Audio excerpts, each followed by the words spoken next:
On the morning of the 5th of June, 1943, the government of Japan buried a man in Hibiya Park in the center of Tokyo, and it did so with a ceremony that had never once been granted to anybody in that country who was not born into the imperial family or into the peerage.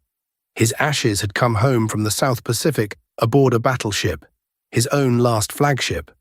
The procession formed at the Naval Officers Club in Azabu and moved through streets lined with people standing in silence. He had been promoted after his death to the highest title the Japanese Navy could confer. He had been given the Order of the Chrysanthemum. Every newspaper in the empire called him the greatest sailor the nation had produced since Togo. 2 years and 2 months later, on the night of the 1st of August, 1945, 125 American heavy bombers came over a provincial city on the far side of the mountains from Tokyo, a place called Nagaoka. In 1 hour and 40 minutes, they dropped roughly 900 tons of incendiaries, burned out about 2/3 of the built-up area, and killed 1,488 people. Among the buildings that burned that night was a small house on a street called Sakanu, and that house was the house where the man buried in Hibiya Park had been born. 6 months after that, in February of 1946, his widow lost her pension, not reduced, not suspended pending review, abolished by written order of a foreign army, along with the pension of every other military widow in Japan. She had 4 children. The youngest was still a schoolboy. What happened to the family of Admiral Yamamoto in the years after the war is not the story most people expect when they go looking for it. It is not a story of persecution, and it is not a story of honor either. It is something narrower and considerably stranger, and the most revealing detail in the whole of it is a single sentence, buried in a memoir his eldest son published 24 years after the surrender, about the job his mother took to keep the family fed. When you hear what that job was and who gave it to her, you will understand something about how nations actually treat the families of the men they call heroes. If you want more untold stories from the men who actually fought these wars, take a second and hit that subscribe button. Let me back up, because to understand what happened to this family after the war, you have to understand what the family actually was before it. He was not born a Yamamoto. He was born Isoroku Takano on the 4th of April, 1884, in Nagaoka, to a household of former samurai on the losing side of Japan's Civil War, and his given name was simply the number 56, which was his father's age when he arrived. In 1916, already a naval officer, he was adopted into another Nagaoka family of the same broken class, because that family had no male heir and its name was about to disappear. This was ordinary practice at the time. It also means the surname the whole world now associates with Pearl Harbor was one he acquired at the age of 32 in a transaction to keep somebody else's ancestors from going unremembered. 2 years later, he married Reiko Mihashi, the daughter of a former retainer of the Aizu domain, another house that had chosen wrong in 1868. She was about 12 years younger than he was. Over the following 14 years, they had 4 children. Yoshimasa, the eldest son, born in October of 1922. Sumiko, a daughter, born in 1925. Masako, a second daughter, born in 1929. And Tadao, the second son, born in 1932. The family moved the way naval families move. Sendagia, then the airfield town of Kasumigara, then Kamakura by the sea, then Aoyama in Tokyo. The girls went to the Yamawaki Academy.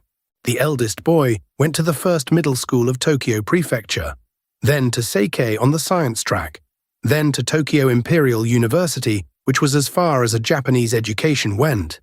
And the father was almost never there. That is not an editorial observation, it is the arithmetic of the job. He was in Washington as a naval attaché. He was at Kasumigara training pilots. He was in London arguing about tonnage ratios. From 1939 until the day he was killed, he commanded the combined fleet, which meant he lived on a battleship in Hiroshima Bay.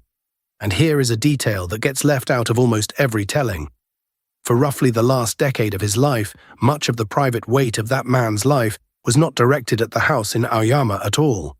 In the summer of 1933, at a banquet in the Shinbashi district, a young geisha from Nagoya named Chiyoko Kawai was assigned to entertain him, because somebody on the naval staff thought the admiral was too stiff and needed loosening up. She was about 20 years younger. During the Pacific War, he wrote to her roughly every 5 days. Hold on to that, because it comes back in 1954, in a way nobody in that family could have planned for. Now, the death.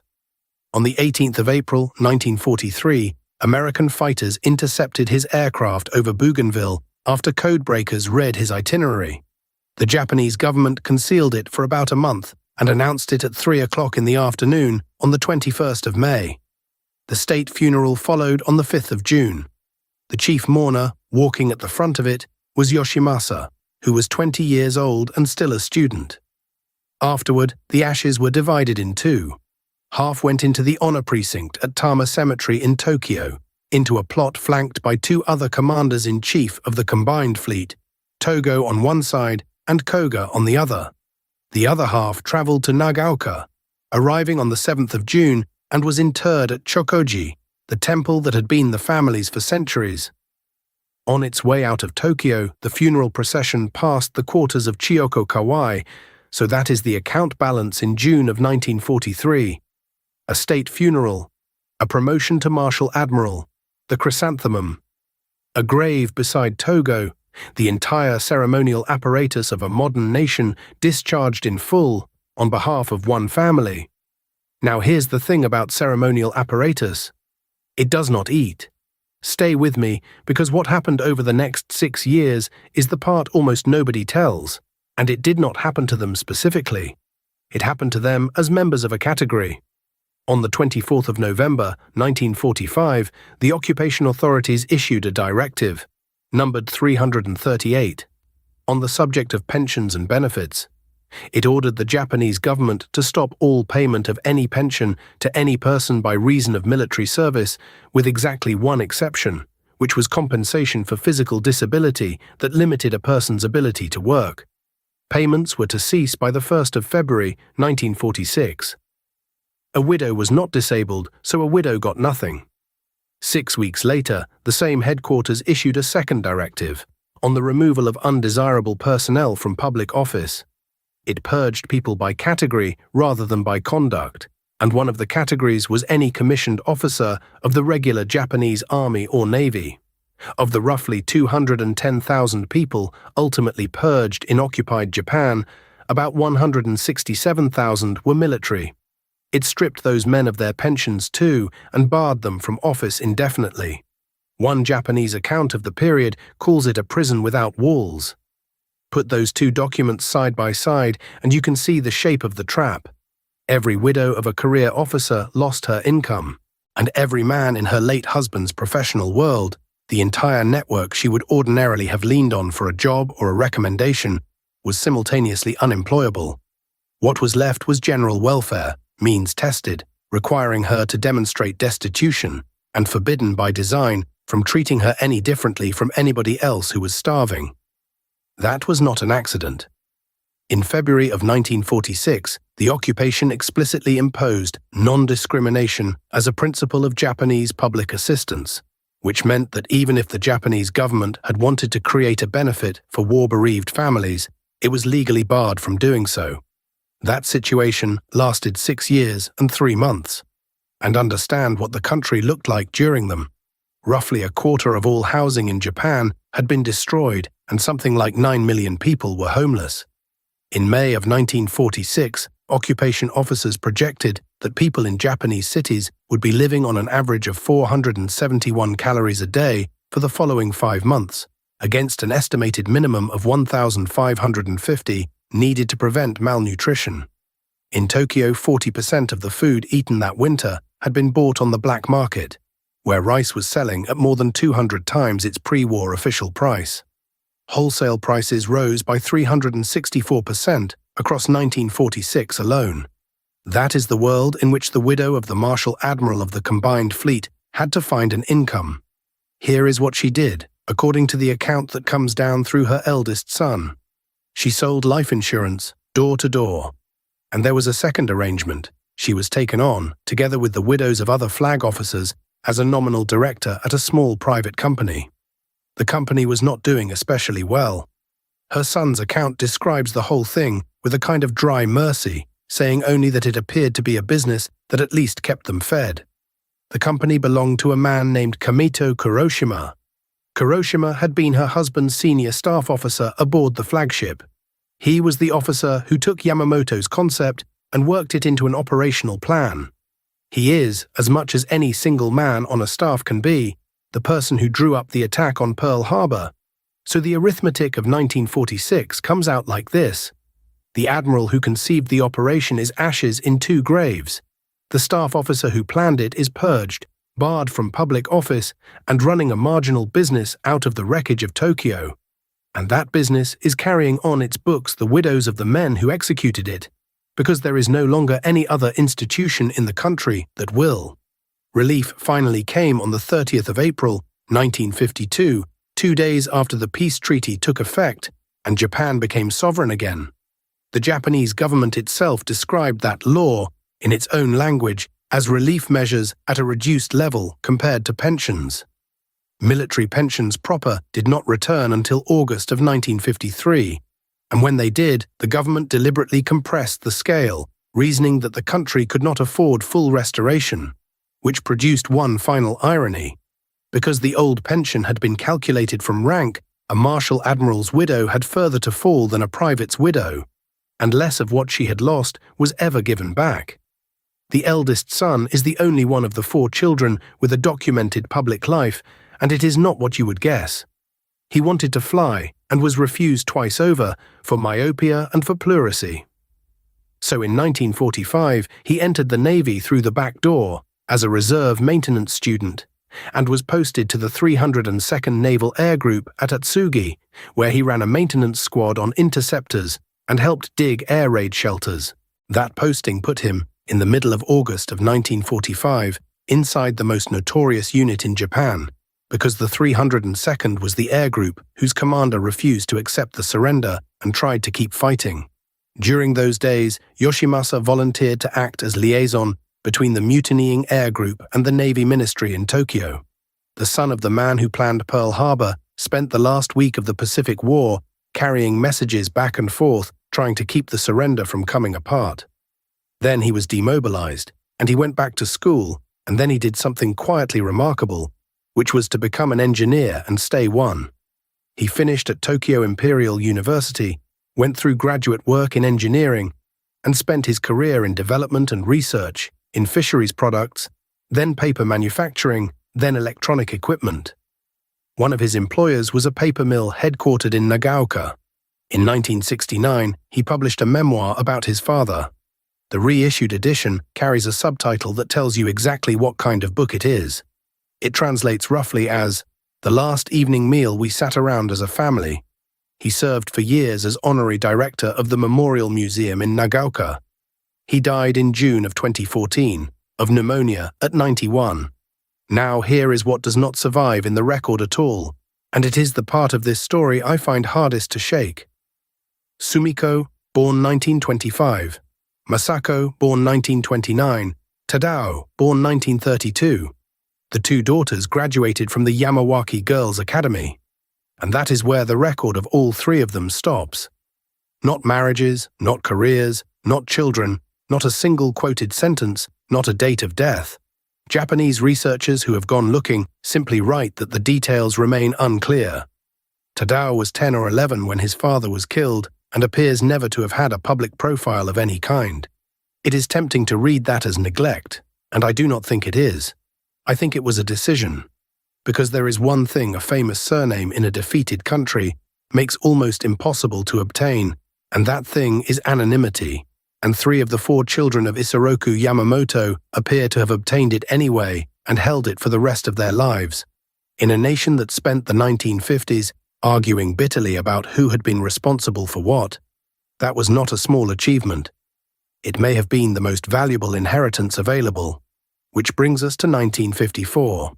On the 18th of April, 1954, 11 years to the day after Yamamoto was shot down, a Japanese weekly magazine ran an article about his relationship with Chiyoko Kawai.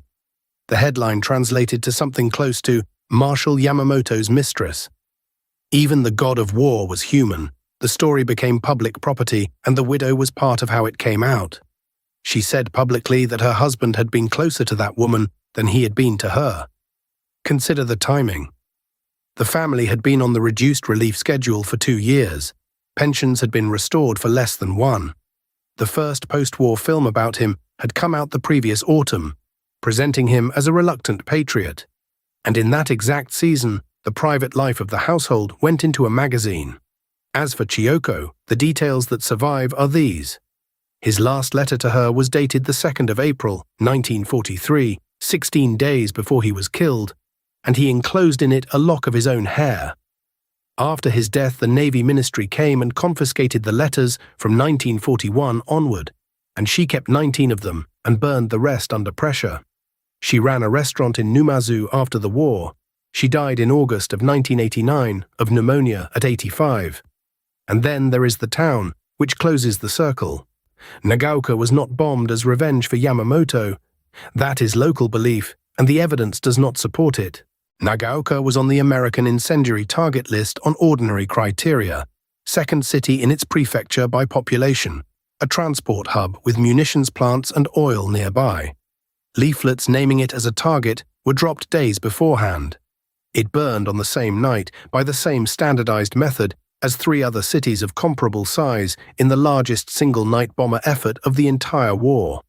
And the admiral had been dead for 27 months. The city's own official account of the raid does not mention him at all, but his birthplace burned all the same. What stands on that ground now is a reconstruction on the original foundation, in a small park beside a bronze bust of him that was, according to the city, recovered from the bottom of a lake and recast in 1948. The town began holding a memorial on the 1st of August in 1946, 1 year after the raid. Fireworks came back the following summer. And in 1948, the town made a decision it has kept ever since, which was to separate the two things completely. The 1st of August belongs to the dead. The 2nd and 3rd belong to the fireworks. Since 2003, at 10:30 at night on the 1st of August, the hour the bombers arrived, the city fires exactly 3 white chrysanthemum shells over the river after a silence. In 2012, Nagaoka became a sister city of Honolulu. In August of 2015, on the 70th anniversary of the end of the war, Nagaoka's fireworks were fired over Pearl Harbor. See, what most people miss about this story is that they think it is about ingratitude. It is not about ingratitude. Nobody in Japan sat down and decided to punish this family, and the Americans never accused Yamamoto of anything. He was never charged and never listed, and when the Tokyo tribunal mentioned his name, it was as a fact in the narrative, not as an accusation. The collapse of his household was not a verdict on him. What it was a demonstration of the difference between the two currencies a state pays its heroes in. There is honor, which is a performance staged in the present tense and which costs the treasury almost nothing. And there is money, which is a promise about the future, and which is the only one of the two that a family can eat. In June of 1943, the Japanese state paid out, in the first currency, more than it had ever paid any commoner in its modern history. 32 months later, the second currency was gone, and the first one turned out not to be exchangeable for anything at all. And every state does this, not out of malice, but out of the ordinary sequence of events, which is that the ceremony happens while the emotion is fresh, and the money has to be appropriated every year afterward by people who were not there, which is why widows organize. The war-bereaved families of Japan formed a league in 1947, petitioned the Diet, and elected their own chairman to the upper house in 1950, with something like 320,000 votes. The pensions came back 3 years after that. They came back because women went and got them. They did not come back because anybody remembered the funeral. The last living public trace of the family is the grandson. His name is Gentaro Yamamoto, and he was named for the admiral his grandfather revered. He is a theatre director in Tokyo, and a journalist who met him described him as very nearly the admiral's physical double. Every year on the 18th of April, he goes to the Memorial Park in Nagaoka and offers incense in front of the bust. In 2013, a reporter counted about 80 people at that service. No government representation, no military representation, no honor guard, no wreath. Nagaoka holds what is essentially the only memorial to Isoroku Yamamoto anywhere in Japan. No naval vessel bears his name. He is largely absent from Japanese high school textbooks. The grandson has said of him that he never wanted war with the United States, and that he knew if Japan fought the United States, it would be fatal. At the service in 2015, he said that circumstances differ from his grandfather's day, but that the global situation has become ominous, and that however many years pass, the wish for peace is unchanged. So was Japan right to let this happen? Some would say there is nothing here to answer for. That in 1946, the country had 9 million homeless people and a currency in free fall and no sovereignty of its own. That the pensions were abolished by a foreign army and not by Japan. That the law forbade favoring war widows over any other starving person, and that treating an admiral's widow exactly like a laborer's widow was not an injustice, but the first decent thing that ruined country did. That the family of the man who planned Pearl Harbor held no special claim on a nation burying more than 1 million of its own dead. Others would say exactly the opposite. That a state which stages the grandest funeral in its modern history for a man in June and abolishes his widow's income 32 months later has revealed precisely what the funeral was for, which was itself. That honor which evaporates the moment it becomes expensive was never honor at all, it was advertising. And that if you want to know what a country actually believes about the people who died for it, you do not look at the ceremony. You look at what the widow was doing for money 3 years later, and in this case the answer is that she was knocking on doors in a burned-out city, selling life insurance to people who could not afford it. Let us know where you land in the comments below. And if you want more untold stories from the men who actually fought these wars, make sure you subscribe.